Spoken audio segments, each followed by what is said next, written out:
patients with high fever in an outpatient department or OPD to bring the patient's body temperature down to a normal range within 24 to 48 hours. 1. Alleviate symptoms. To relieve symptoms associated with high fever such as headache, fatigue, and body aches.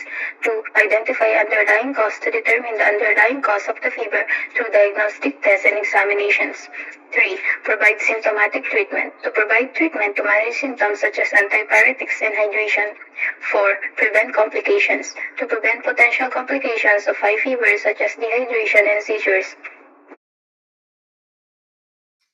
Good morning po. Mayroon po appointment kay Dr. Marisoni today.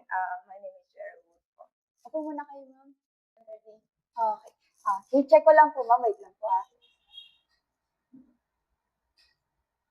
Okay, thank you, ma'am. So, fill up nyo na lang po muna to. Then, wait nyo na lang po yung number. Tapos, pakibalik na lang po after nyo ma-fill up.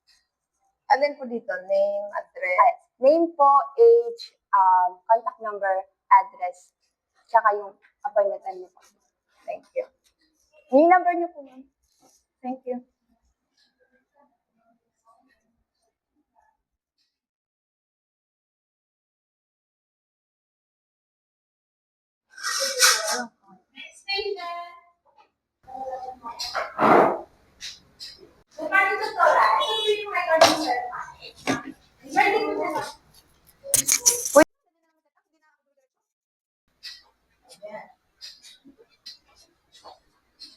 Miss Wood? Yes po.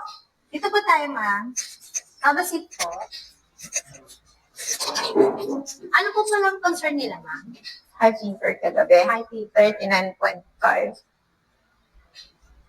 Any symptoms po, ma'am? Like coughing and rash? Headache lang. Sige po, ma'am. Kukunan po muna kita ng vital signs.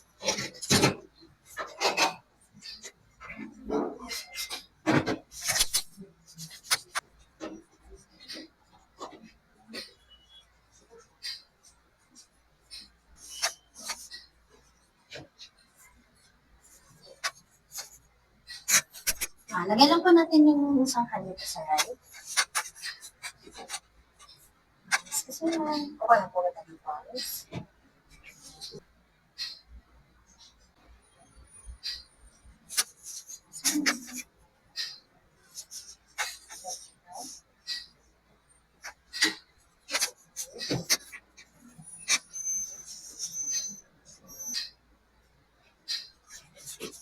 Ma'am, po ko na po kita ng naman. Lilit ng braso, no? Yes, ma'am. Ang sexy niyo nga ako eh. Nakain.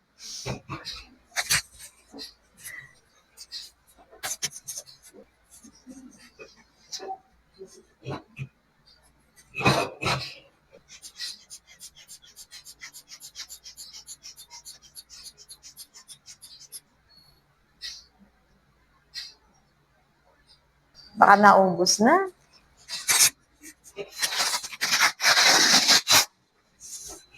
Thank you.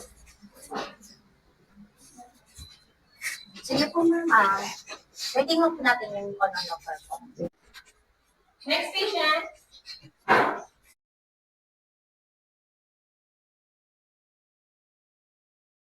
Miss Wood, dito po tayo, ma'am. Kay Doktora. Doktora, ito po yung record ni Miss Wood. Okay, thank you. Ma'am, ako na po. Good morning. I am the fireman. So you are? So according here, so bali ano po yung nararamdaman niyo?